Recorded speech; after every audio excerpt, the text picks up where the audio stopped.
ನಮಾಮಿ ಶಂಕರ ಸದಾಶಿವ ಸಮಾರಂಭಂ ಶಂಕರಾಚಾರ್ಯ ಮಧ್ಯಮಾಂ ಅಸ್ಮದಾಚಾರ್ಯ ಪರ್ಯಂತಂ ವಂದೇ ಗುರು ಪರಂಪರಾಂ ಶ್ರುತಿ ಸ್ಮೃತಿ ಪುರಾಣಾನಾಂ ಆಲಯಂ ಕರುಣಾಲಯಂ ನಮಾಮಿ ಭಗವತ್ಪಾದಂ ಶಂಕರಂ ಲೋಕಶಂಕರಂ. ನಾಡಿನ ಸಮಸ್ತ ವೀಕ್ಷಕ ಬಂಧುಗಳ ಪಾದಾರವಿಂದಗಳಿಗೆ ನನ್ನ ಶಿರಸಾಷ್ಟಾಂಗ ನಮಸ್ಕಾರಗಳು. ಒಂದು ಉಚ್ಚಿಷ್ಟ ಗಣಪತಿ ಅನುಷ್ಠಾನ ಹೇಳ್ಕೊಡ್ತೇನೆ. ಹೌದು, ತೀರದ ಕಷ್ಟ ಇದೆ. ನಮಗೆ ಮಂತ್ರಪೂರಿತವಾಗಿ, ಯಂತ್ರಪೂರಿತವಾಗಿ, ತಂತ್ರಪೂರಿತವಾಗಿ, ಯಂತ್ರ ಮಂತ್ರ ತಂತ್ರ, ಎಸ್, ತಂತ್ರ ಅಂದ್ರೆ ಟೆಕ್ನಿಕ್, ಯಂತ್ರ ಅಂದ್ರೆ ಮೆಷಿನ್, ಮಂತ್ರ ಅಂದ್ರೆ ಅನಾಲಿಸಿಸ್, ಅಷ್ಟೇ, ರಿಸರ್ಚ್ ಅಷ್ಟೇ. ಇಂಗ್ಲಿಷಲ್ಲಿ ಹೇಳ್ಬೇಕಾದ್ರೆ ವೈಜ್ಞಾನಿಕವಾಗಿ, ನಾವು ವೈದಿಕವಾಗಿ ಹೇಳ್ಬೇಕಾದ್ರೆ ಒಂದು ಯಂತ್ರ, ಒಂದು ಮಂತ್ರ, ಒಂದು ತಂತ್ರ. ವೈದಿಕವಾಗಿ ನಮಗೆ ಗೊತ್ತಿಲ್ಲದೆ ಕೆಲವೊಂದು ವಿಘ್ನ. ಯು ಆರ್ ಟ್ಯಾಲೆಂಟೆಡ್, ನೀವು ನ್ಯಾಯಯುತವಾಗಿದ್ದೀರಿ, ನೀವು ಧರ್ಮಬದ್ಧರಾಗಿದ್ದೀರಿ, ಆದ್ರೂ ನಿಮಗೆ ಸಿಗಬೇಕಾದ ಸ್ಥಾನ ಸಿಗ್ತಿಲ್ಲ, ಸಿಗಬೇಕಾದ ಗೌರವ ಸಿಗ್ತಿಲ್ಲ. ಏನೋ ಮಾಡ್ಕೋಬಿಟ್ಟಿದ್ದೀರಿ, ಏನೋ ಒಂದು ವ್ಯವಹಾರ, 4 ಜನಕ್ಕೆ ಚೆನ್ನಾಗಿರ್ಬೇಕು ಅಂತಲೋ, ಇಲ್ಲ ನಿಮ್ 4 ಜನಕ್ಕೆ ಏನಾದ್ರೂ ಮಾಡಬೇಕು ಅಂತಲೋ, ಇಲ್ಲ 4 ಜನದ ಮುಂದ್ಗಡೆ ನಾನ್ ಚೆನ್ನಾಗಿರ್ಬೇಕು ಅಂತಲೋ, ಏನೋ ಒಂದು ಉದ್ದೇಶ, ಸದುದ್ದೇಶ, ಉದ್ದೇಶ ದುರುದ್ದೇಶ ಅಲ್ಲ, ಒಳ್ಳೆ ಉದ್ದೇಶ ಸದುದ್ದೇಶ ಇಟ್ಕೊಂಡು ಮಾಡಿದ್ರಿ, ಅದು ನಿಮಗೆ. ಬಟ್ ಯಾಕೋ ಆಗ್ತಿಲ್ಲ. ಸಿ, ಓದದೆಯೇ IAS ಪಾಸ್ ಆಗ್ಬೇಕು, ದಟ್ ಇಸ್ ನಾಟ್ ಅಕ್ಸೆಪ್ಟಬಲ್. ಅದು ಯಂತ್ರ ಮಂತ್ರ ತಂತ್ರ ಅಲ್ಲ. ನೀವು ಮಂತ್ರೋಪಾಸನೆ ಮಾಡಲೇಬೇಕು, ಅದಕ್ಕೆ ನೀವು ರಿಸರ್ಚ್ ಮಾಡಲೇಬೇಕು, ಪ್ರಿಪೇರ್ ಆಗಲೇಬೇಕು. ಪುಸ್ತಕ ಮುಟ್ಬಿಟ್ಟು ಪೂಜೆ ಮಾಡಿಬಿಡ್ತೇನೆ, ಈ ಪೂಜೆ ಮಾಡೋದ್ರಿಂದ ನನಗೆ ವಿದ್ಯೆ ಒಲ್ದು ಬಿಡುತ್ತೆ, ಇಲ್ಲ, ನೀವು ಪ್ರಯತ್ನ ಪಡ್ತಿದ್ದೀರಿ. 2 ಮಾರ್ಕ್ಸ್ 3 ಮಾರ್ಕ್ಸ್ ಅಲ್ಲಿ ಹೋಗ್ತಿದೆ, 1 ಬಾರಿ ಓಕೆ, 2 ಬಾರಿ ಓಕೆ, ಪದೇ ಪದೇ ಆಗ್ತಿದೆ. ಅಲ್ಲಿ ಕರೆಕ್ಟಾಗಿ ಒಂದು 2 ನಿಮಿಷದಲ್ಲಿ ನಿಮ್ಮಲ್ಲಿ ಅರ್ಹತೆ ಇದೆ, ನಿಮಗೆ ಒಲಿಂಪಿಕ್ಸ್ಗೆ ಅರ್ಹ, ಸೆಲೆಕ್ಷನ್ ಆಗಿಲ್ಲ. ಯಾವುದೋ ಕೆಟ್ಟ ವ್ಯಕ್ತಿಗಳು, ಕ್ಷುದ್ರ ವ್ಯಕ್ತಿಗಳು ಇದ್ದಾರೆ, ಎಲ್ಲಾ ರಂಗದಲ್ಲೂ ಇದ್ದಾರೆ ಕ್ಷುದ್ರ ವ್ಯಕ್ತಿಗಳು. ಅದೇ ಕ್ಷುದ್ರೋಪಾಸನ ಅಂತ ಹೇಳೋದು ಅಷ್ಟೇ. ಕೆಟ್ಟವನ್ ಪಕ್ಕದಲ್ಲಿ ಇಟ್ಕೊಂಡ್ರೆ ನಾವಿನ್ನೂ ಕೆಡ್ತೀವಿ. ಆ ಕಾಲಕ್ಕೆ, ಆ ಸಮಯಕ್ಕೆ ಅದು ಒಳ್ಳೇದೇ. ನಮ್ಮ ಪಕ್ಕದಲ್ಲಿ ಇದ್ದಾನೆ ಅವನು, ನಮ್ಗೊಂದು ದುಡ್ಡು ಬರಬೇಕು, ಅವ್ನು ಬೆದರಿಸ್ತಾನ, ಏಯ್ ಇಡ್ಬಿಡೋ ಅಂತಾನೆ. ನಮಗೀಗ ಓಕೆ, ಯಾರು ಗೊತ್ತು ನಾಳೆ ನಮ್ ಕುತ್ತಿಗೆಗೆ ಅವ್ನು ಕತ್ತಿ ಇಡಬಲ್ಲ. ಕ್ಷುದ್ರೋಪಾಸನೆ ಅಂದ್ರೆ ಅದೇ. ಯಾರಿಗೋ ನಾವು ದುಡ್ಡು ಕೊಡ್ಬೇಕು, ಏಯ್ ಕೊಡಲ್ಲ, ಹೊಡೆದು ಬಿಡ್ತೀನಿ. ನಮಗವತ್ತು ಗೆದ್ದು ಬಿಟ್ವಿ ಅಂತ ನಾಳೆ ನಮ್ಮನ್ನು ಹೊಡೆದು ಅವ್ನು ಕಿತ್ಕೊಳ್ಳಲ್ಲ ಅಂತ ಏನು ಅನ್ಕೋಬೇಡಿ. ಕ್ಷುದ್ರೋಪಾಸನೆ ಅಂದ್ರೆ ದೈವೋಪಾಸನೆ. ದೈವದಂತ ಕೆಲವು ವ್ಯಕ್ತಿಗಳು ನಮ್ಮ ಜೊತೆಲಿ ಇರ್ತಾರೆ, ಗೈಡೆನ್ಸ್ ಮಾಡ್ತಾರೆ, ಈ ತರದ್ ಮಾಡು, ಹಿಂಗ್ ಹೋಗು, ನ್ಯಾಯಕ್ಕೆ ಹೋಗು. ಲೇಟ್ ಆಗ್ಬೋದು, ನ್ಯಾಯದ ಪರಿಧಿ ಲೇಟ್ ಆಗ್ಬೋದು. ದೈವೋಪಾಸನೆಯು ಹಾಗೆಯೇ. ಎಲ್ಲೋ ಈ ತರದ್ ಒಂದು ಸಣ್ಣದ್ದು ನಿಮ್ಮಲ್ಲಿ ಅರ್ಹತೆ ಇದೆ, ಓದ್ಲಿಕ್ಕೆ ಹೋದಾಗ್ಲೇ ವಿಘ್ನ. ನಿಮ್ಮಲ್ಲಿ ಅರ್ಹತೆ ಇದೆ, ಪ್ರಮೋಷನ್ ನಿಮಗ್ ಮಾತ್ರ ಮಿಸ್ ಆಗ್ತಿದೆ, ಯಾಕೆ ಅಂತ ಗೊತ್ತಿಲ್ಲ.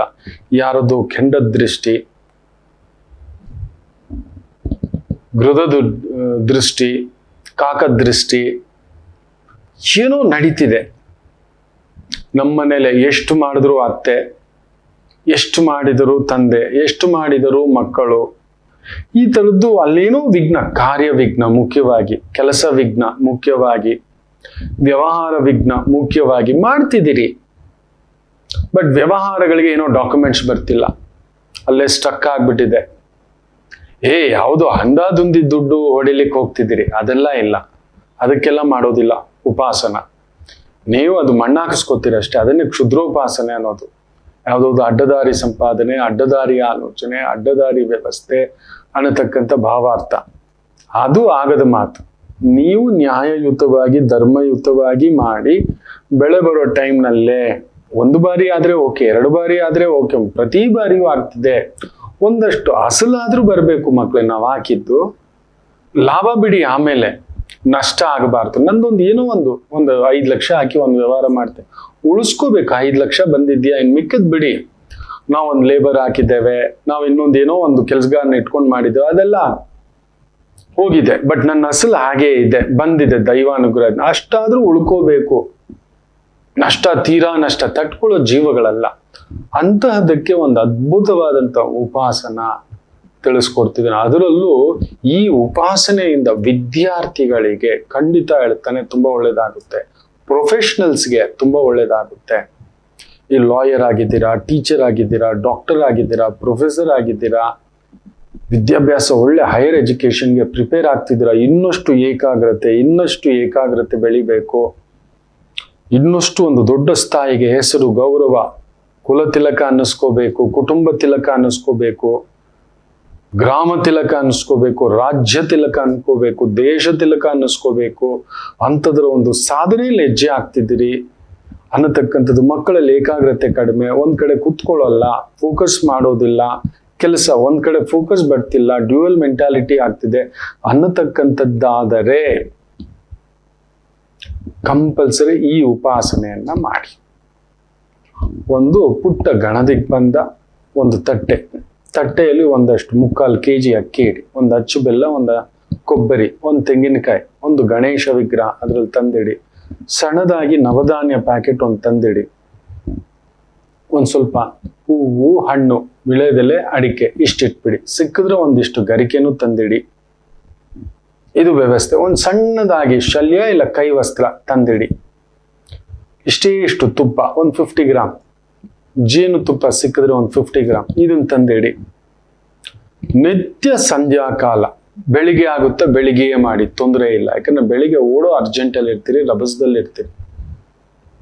ಸಂಜೆ ಬಂದು 8-8:30 ಆದರೂ ಚಿಂತೆ ಇಲ್ಲ, ಬಂದು ಕೈ ಕಾಲು ತೊಳ್ಕೊಂಡು ಕುಳಿತುಕೊಳ್ಳಿ.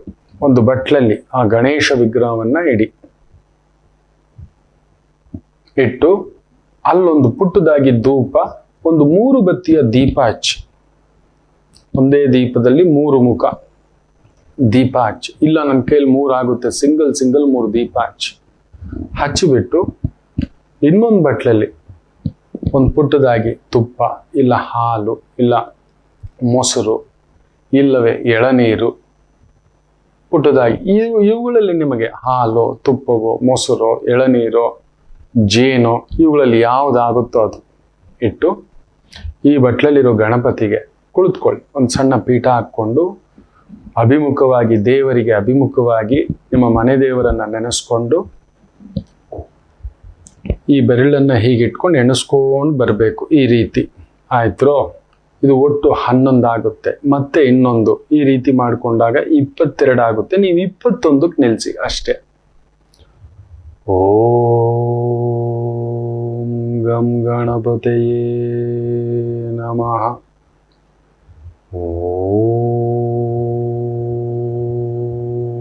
ಓಂ ಗಂ ಗಣಪತಯೇ ನಮಃ. ಓಂ ಗಂ ಗಣಪತಯೇ ನಮಃ. ನಿಧಾನವಾಗಿ ಆ ಗಣಪತಿಯನ್ನ ಮೊದಲ ಬ್ರಾಹ್ಮಣ, ಮೊದಲ ಆಚಾರ್ಯ, ಮೊದಲ ಸಿದ್ಧಿ, ಮೊದಲ ಬುದ್ಧಿ, ಮೊದಲ ಜ್ಞಾನ, ಮೊದಲ ಮಾತು, ಮೊದಲ ಶಕ್ತಿ, ಮೊದಲ ಮಂತ್ರ ಅನ್ನೋದೆಲ್ಲ ನಮ್ಮ ಕಡೆ ವೈದಿಕವಾಗಿದೆ. 21 ಬಾರಿ ಈ ರೀತಿ ಹೇಳ್ಕೊಂಡು ಅಭಿಷೇಕ ಮಾಡಿ. ಮಕ್ಕಳಿದ್ದಾರೆ ಪಕ್ಕದಲ್ಲಿ ಕುಂದಿಸ್ಕೊಂಡು ಮಾಡಿ, ಯಜಮಾನ್ರಿದ್ದಾರೆ ಇಲ್ಲ ಧರ್ಮಪತ್ನಿ ಇದ್ದಾರೆ ಕುಂದಿಸ್ಕೊಂಡು ಮಾಡಿ, ಅಜ್ಜ ಅಜ್ಜಿ ಇದ್ದಾರೆ ಕುಂದಿಸ್ಕೊಂಡು ಮಾಡಿ, ಅವ್ರು ಬರಲ್ಲ ನೀವು ಒಬ್ಬರೇ ಮಾಡಿ. ಸೆಂಟ್ರಲ್ 5 ದಿನದ ಡೇಟ್ಸ್ ಆಗಿದೆ, ಮಕ್ಕಳ ಕೈಯಲ್ಲಿ ಮಾಡಿಸಿ, ಯಜಮಾನ್ರ ಕೈಯಲ್ಲಿ ಮಾಡಿಸಿ, ಅಕ್ಕನ ಕೈಯಲ್ಲಿ ಮಾಡಿಸಿ, ತಂಗಿ ಕೈಯಲ್ಲಿ ಮಾಡಿಸಿ. ಕಡಿಮೆ ಎಂದರು 108 ಇಲ್ಲ 180 ದಿನ ಈ ಉಪಾಸನೆ ಕುತ್ಕೊಳ್ಳಿ.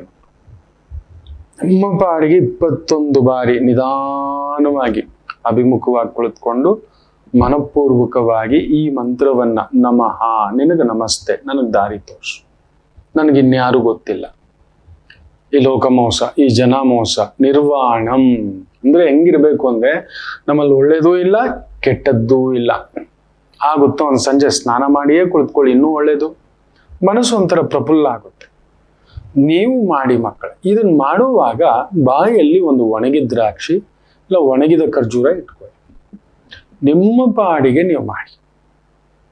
ಮಾಡುವಾಗ ಆ ಎಂಜಲ್ ಬರುತ್ತೆ ಆ ಸಿಹಿಗೆ, ಒಣಗಿದ ದ್ರಾಕ್ಷಿ ನುಂಗಿ.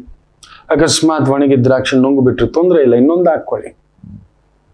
21 ಬಾರಿ ಮಿನಿಮಮ್ ಮಾಡಬೇಕು. ಜಪ ಮಾಡ್ತಾ ಅಭಿಷೇಕ ಮಾಡಿ ತೀರ್ಥವನ್ನ ಎಲ್ಲರೂ ಸೇವಿಸಿ. ಪ್ರತಿ ಸಂಕಷ್ಟಿ ದಿನ ಆ ತಟ್ಟೆಲಿರ್ತಕ್ಕಂಥ ಏನು ಅಕ್ಕಿ, ಬೆಲ್ಲ, ಕೊಬ್ಬರಿ, ತೆಂಗಿನಕಾಯಿ, ವಿಳೆದೆಲೆ, ಅಡಿಕೆ, ಆ ಗರಿಕೆ, ವಿಶೇಷವಾಗಿ ತೆಂಗಿನಕಾಯಿ, ಒಂದು ಕೈವಸ್ತ್ರ, ನವಧಾನ್ಯ, ತುಪ್ಪ, ಜೇನು ಎಲ್ಲ ತಗೊಂಡು ಒಂದು ಪ್ಯಾಕ್ ಮಾಡಿಕೊಂಡು ಗಣಪತಿ ದೇವಸ್ಥಾನಕ್ಕೆ ನಿಮ್ಮ ಸಂಕಲ್ಪ ಏನಿದೆಯೋ ಆ ಕಾರ್ಯ, ಯಾವುದೋ ಭೂಮಿ, ಯಾವುದೋ ಮನೆ, ಯಾವುದೋ ಫ್ಯಾಕ್ಟ್ರಿ, ಯಾವುದೋ ಕೆಲಸ, ಯಾವುದೋ ಪ್ರಮೋಷನ್, ಯಾವುದೋ ಕೋರ್ಸು, ತುಂಬಾ ಆಸೆ, ಕಷ್ಟಪಡ್ತಿದ್ದೀರಿ, ಯಾಕೋ ಅದಾಗಲ್ಲ ಅನ್ನೋ ಒಂದು ಅಪನಂಬಿಕೆ, ಯಾವುದೋ ಒಂದು ಅಡ್ಡಿ, ನೀವು ಮಾಡಿ ಇದನ್ನೆಲ್ಲ ತಗೊಂಡು ಹೋಗ್ಬಿಟ್ಟು ಅಲ್ಲೊಂದು ಅರ್ಚನೆ ಮಾಡಿಸ್ಬಿಟ್ಟು ಆ ಪುರೋಹಿತರಿಗೆ, ಅರ್ಚಕರಿಗೆ, ಆಚಾರ್ಯರಿಗೆ ದಾನವಾಗಿ ಕೊಟ್ಟು ಬಿಡಿ. ಕೊಟ್ಟು ಒಂದು ನಮಸ್ಕಾರ ಹಾಕೊಂಡು ಬನ್ನಿ. ಇವಾಗ ಕಡಿಮೆ ಅಂದ್ರೂ 12ರಿಂದ 16 ಸಂಕಷ್ಟಿ ಮಾಡಿ ಮಕ್ಕಳೇ. ಎಷ್ಟು ಲಕ್ಷಾಂತರ ಜನರ ಕೈಯಲ್ಲಿ ಇದನ್ನು ಮಾಡಿಸಿದ್ದಾನೆ. ಅದ್ಭುತ ಫಲಿತಾಂಶಗಳು ಕೊಟ್ಟಿದ್ದಾರೆ. ನಿಮಗೆ ಬರಬೇಕಾದ ದುಡ್ಡು ತಡೆಯಾಗಿದೆ, ಬರಬೇಕಾದ ಗೌರವ, ಸ್ಥಾನ, ಪದವಿ, ಪ್ರತಿಷ್ಠೆ, ಹೆಸರು ತಡೆಯಾಗಿದೆ. ಇದರಿಂದ ಹೊರಗಡೆ ಬರ್ತಕ್ಕಂಥದಕ್ಕೆ ಅದ್ಭುತ ದಾರಿ ಆಗುತ್ತೆ. ನೀವು ನನಗೆ ಇಲ್ಲೇ ಬಂದು ಸಿಹಿ ಕೊಡ್ತೀರಿ, ನನ್ನ ಆಫೀಸ್ಗೆ ಹೊಡ್ಕೊಂಡು ಬಂದು ಸಿಹಿ ಕೊಡ್ತೀರಿ. ನಿತ್ಯ ಕಡಿಮೆ ಅಂದ್ರೂ ಒಂದು 20-25 ಜನಕ್ಕಾದ್ರೂ ಈ ಸಂಕಲ್ಪ ಹೇಳ್ಕೊಡ್ತಿರ್ತಾನೆ.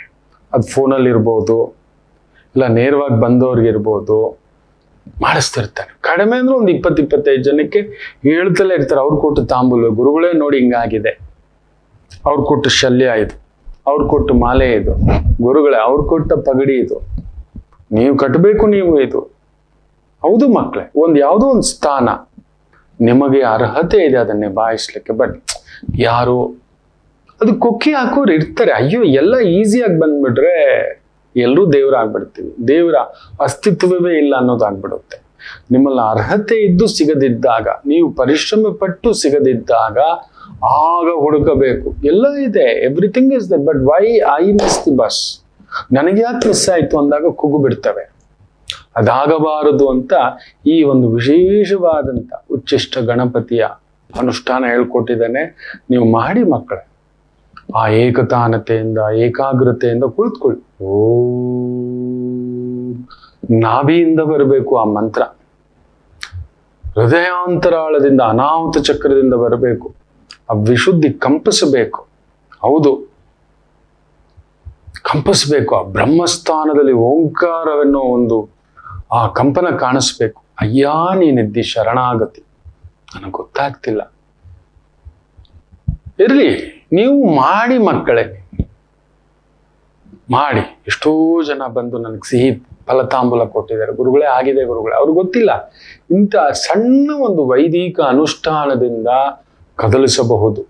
ನಮಗೆ ಸಿಗಬೇಕಾದಂಥದ್ದು ಸಿಗುತ್ತದೆ. ಆಗಲಿ, ಮಾಡ್ಕೋತೀರಿ ಅಂತ ಅನ್ಕೋತೇನೆ. ಮಾತೃದೇವೋ ಭವ. ನಮಾಮಿ ಶಂಕರ. ನನ್ನ ಪ್ರೀತಿಯ ಆಧ್ಯಾತ್ಮಿಕ ಬಂಧುಗಳೇ, ಪ್ರತಿಯೊಬ್ಬರ ಜೀವನದಲ್ಲೊಂದು ಕೆಲವೊಂದು ಪ್ರಶ್ನೆಗಳಿರುತ್ತೆ, ಉತ್ತರವಿಲ್ಲದ ಪ್ರಶ್ನೆಗಳಿಲ್ಲ. ಅಂಥದ್ದೊಂದು ಸಮಸ್ಯೆ ಇದೆಯಾ? ಜ್ಯೋತಿಷ್ಯ ಮುಖೇನ ಹಾಗೂ ಆಧ್ಯಾತ್ಮಿಕ ಮುಖೇನ ನಿಮ್ಮ ಪ್ರಶ್ನೆಗಳಿಗೊಂದು ಪುಟ್ಟ ಸಮಾಧಾನ. ಈ ಕೂಡಲೇ ಕೆಳಗಿನ ಸಂಖ್ಯೆಗೆ ಕರೆ ಮಾಡಿ, ಇಲ್ಲವೇ ವಾಟ್ಸಪ್ ಮಾಡಿ, ಹಾಗೂ ನಮ್ಮ ನಮಾಮಿ ಶಂಕರ ಯೂಟ್ಯೂಬ್ ಚಾನೆಲ್ ಮುಖಾಂತರವೂ ಕೂಡ ಸರಳ ಪರಿಹಾರವನ್ನು ತಾವು ವೀಕ್ಷಿಸಿ ಹಾಗೂ ಪಡೆಯಬಹುದು. ನಮಾಮಿ ಶಂಕರ.